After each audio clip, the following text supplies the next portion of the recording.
नमस्कार सांग माने पुणी थरे मोर आउ गोटे नुआ ब्लॉग को आपण मानकु स्वागत करुची।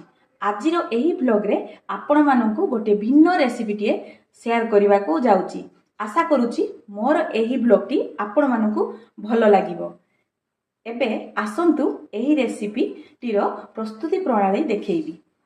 आजि मु प्रस्तुति करबा पई जाउची सुजीर तयारी गोइठा पिठा। आपण माने चूनारे तो गोइठा पिठा खाइथिबे, किंतु मु आज आपण मानकु सुजी रे तयारी गोइठा पिठा प्रस्तुति करबी। ब्लॉग टी को लास्ट पर्यंत देखंतु। एबे मु कोन करबी, हमर एई बाउल रे मु गोटे बाउल सुजी नै जाईची। आसंतु मु सर्वप्रथमे कोन करबी, गैस टी को ऑन कर नेची। मु एठी नेची नॉन स्टिक तवा नॉन स्टिक करे नै जाईची। एबे मु कोन करबी, ए देखंतु एई कप रे 2 कप पानी मु दे दोची।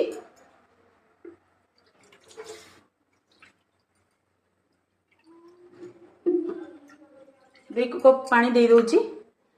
पानी को किछि समय गरम होबा पई छाडी दोची। मु देखि पारुतबे सांग माने पानी हमर फुटी आसलानी।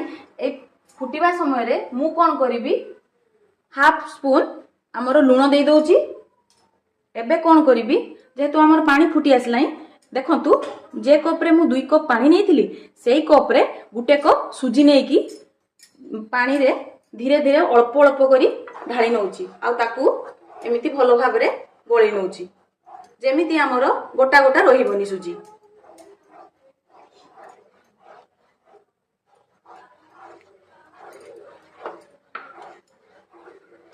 देखंतु सांग माने मु एबे गैस टी को बंद कर नेची। एबे मु कोन करिबी, गैस रु तळ को खोली नेची। एबे देखंतु ए कप रे मु आधा कप हमर गोटे कप सुजी नेइथिली, ताको देइकी भलो भाबरे घांटी नेइथिली। एबे सेई सुजी रे मु नेई भलो भाबरे ताको एमिति घांटी दोउची। भलो भाबरे पूरा अल्प अल्प करी नेई ताको गोळेई नउची।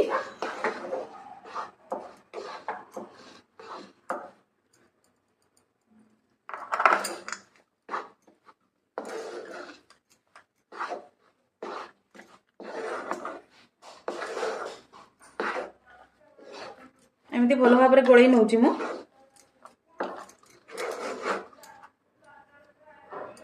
भल भाव सुजी टी को जंती नहीं। एबे आमर भल भाव प्रस्तुत हो जाइए। एबे मु कोन करिबी, आउ गोटे करे नहीं जाउची। एठी मु नॉन स्टिक बदल रे आमर सिल्वर करे नैची। एबे मु कोन करिबी, देखंतु आमर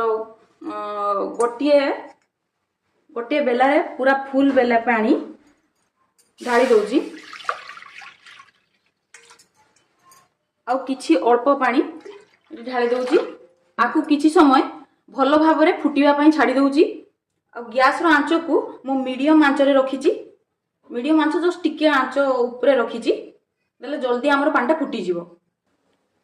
देखंतु हमर पानी टी भल भाव रे फुटी आसलानी। एमिति ही पानी बहुत भल भाव रे फुटेबे। एबे मु कोन करिबी, हमर जंती नेथिबा सुजी को एमिति देखंतु हमर जाली चटू रे ए सुजी को नेई भल भाव रे ताको एमिति घोसी नेबी। देखंतु एमिति सिमेई टाइप रो हमर सुजी गुडी को पानी रे पड़िबो।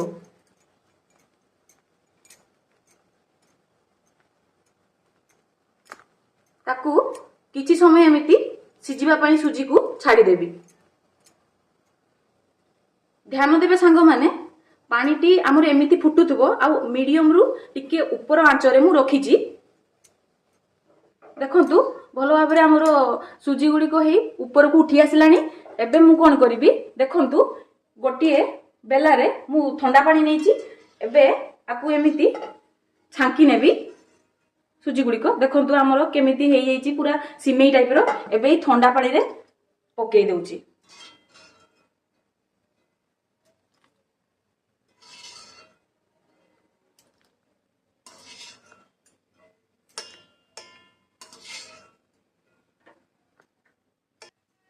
सांग माने थंडा पानी नबार आमर गोटे कारण रोचे कि आमर सुजीटा जे आम छांकी नहींचे एबे कौन हम आमर सुजी गोटा गोटा आमर लगभनी आउ मेल्ट करबनी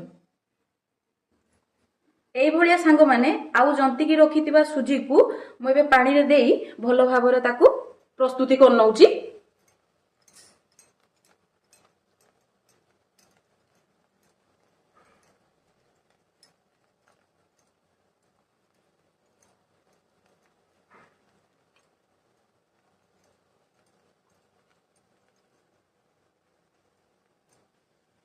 लास्ट पर्यंत मो वीडियो को देखंतु सांग माने आ केही कुआडे जिबेनी एतिकी रहिला हमरो सुजी। एबे मु कोन करिवि ताको भलो भाबरे एमिति नै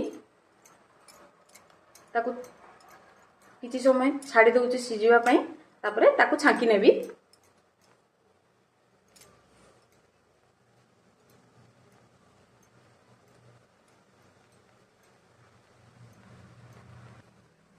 एमिति बेले बेले कौन हुए कि हाथ में लगी जाए। एबे कौन करिवे किछि पानी एमिति हाथ में नहीं ताको एमिति आउ थरे भलो भाबरे मुचटू साहाय्य दे देबे तेने हमर कौन होबो हाथ में आउ लागिबोनी। देखंतु सांग माने एबे हमर हेई जाईची भलो भाबरे सिझी जाईची हमर सुजी। एबे मु कोन करिवि ए ठंडा पानी को काढी नउची।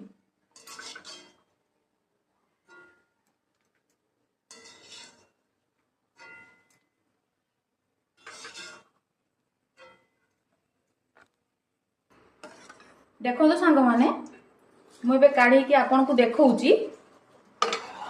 एबे देखंतु पूरा सेमेई टाइप रो हमर जंती नैथिबा सुजी भल भाबरे गोटा गोटा हेची आ केते सुंदर भाबे हेची मध्य।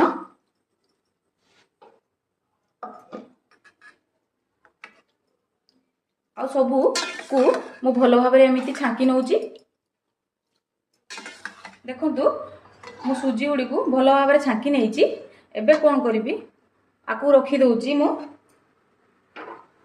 एई रेसिपी रे दरकारी सामग्री गुडी को आपण मानन देखौची।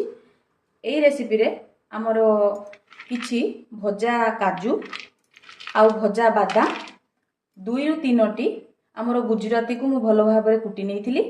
आउ हमरो फाळे कोरा हमरो नडिया किछि कोटा जाइथिबा नडिया आउ हमरो तेजपत्र दुईटी तेजपत्र। एबे मु कोन करिवि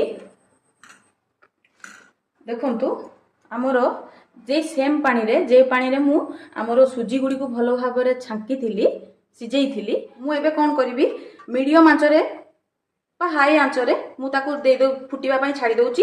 एबे कोन करिवि हमरो गोटे गिना पानी जेहेतु हमरो पानी कमी जाईची गोटे गिना पानी नि जाउची आ गोटे गिना पानी देई ताको किछि समय फुटिबा पई छाडी दउची।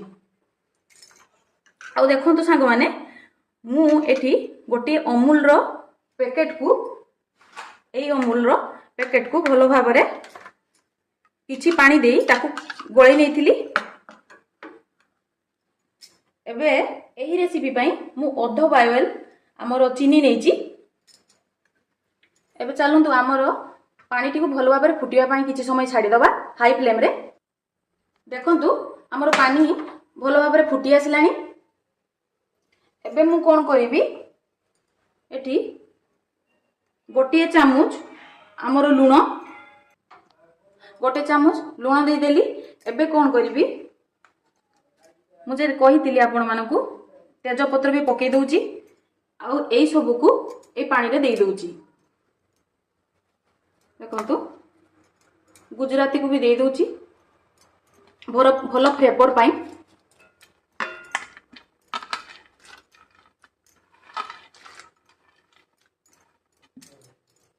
एगुडी को दे दउची। बे हमर जे अध बावेल चीनी नेइथिली से चीनी को भी पके दउची। स्वाद अनुसार आपण माने जेतिकी मीठा खाती सेतिकी परिमाण रे चीनी आपण नेबे। आपण कम खाइले कम नेबे बेसी खाइले बेसी चीनी नै परिबे।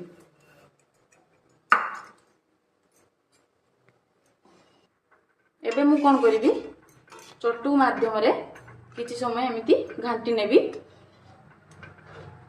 କିଛି ସମୟ ଫୁଟିବା ପାଇଁ ଛାଡ଼ିଦେବି। ଦେଖିପାରୁଥିବେ ସାଙ୍ଗମାନେ ଆମର ପାଣିଟି କେତେ ଭଲ ଭାବରେ ଫୁଟି ଆସିଲାଣି। ଏବେ ମୁଁ କ'ଣ କରିବି, ଏଇ ଯେ ଆମର ସୁଜିରେ ପ୍ରସ୍ତୁତ ଗଇଁଠା ପିଠାକୁ ଏଇ ପାଣିରେ ଭଲ ଭାବରେ ଦେଇ ଦଉଛି। ଆଉ ଆକୁ ମାତ୍ର 1 ମିନିଟ୍ ଫୁଟିବା ପାଇଁ ଛାଡ଼ିଦେବି। ଆଉ ବେଶୀ ସମୟ ଫୁଟେଇଲେ କ'ଣ ହବ କି ଆମ ସୁଜି ଗୁଡ଼ିକ ଫିଟିଯିବ। ଧ୍ୟାନ ଦେବେ ସାଙ୍ଗମାନେ, କେବଳ 1 ମିନିଟ୍, ତାଠୁ ଅଧିକା ଫୁଟେଇବେ ନାହିଁ।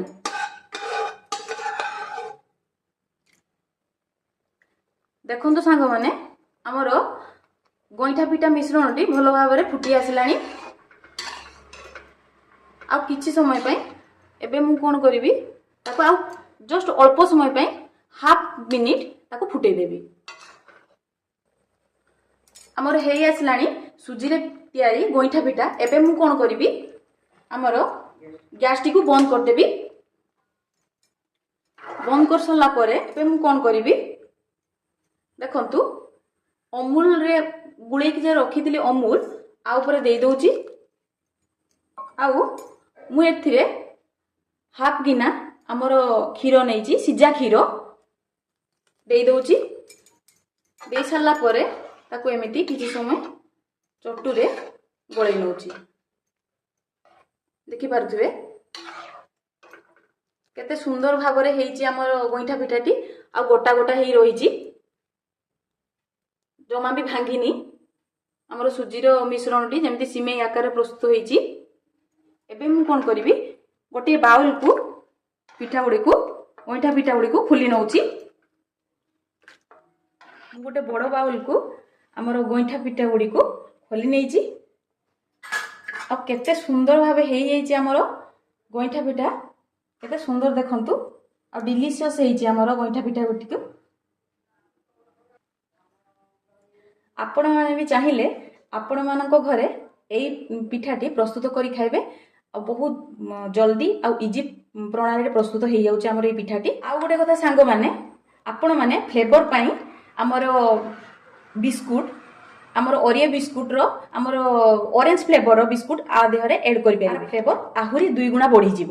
ଯଦି ମୋର ଏହି ରେସିପିଟି ଆପଣମାନଙ୍କୁ ଭଲ ଲାଗିଥିବ ତାହେଲେ କମେଣ୍ଟ ମାଧ୍ୟମରେ ନିଶ୍ଚିତ ଭାବେ ଜଣାଇବେ। ଏହି ଚ୍ୟାନେଲରେ ସବୁ ଭିଡ଼ିଓ ଗୁଡ଼ିକୁ ଆପଣମାନଙ୍କୁ ଯଦି ଭଲ ଲାଗିଥିବ ତାହେଲେ ଲାଇକ୍, ସେୟାର ଆଉ ସବସ୍କ୍ରାଇବ୍ କରିବା ପାଇଁ ଜମା ବି ଭୁଲିବେନି। ମୋର ଏହି ଚ୍ୟାନେଲରେ ଆପଣମାନଙ୍କୁ ନୂଆ ରେସିପି ଆଉ ନୂଆ ଭିଡ଼ିଓ ମିଳିଯିବ। ରହୁଛି ସାଙ୍ଗମାନେ, ଜୟ ଜଗନ୍ନାଥ।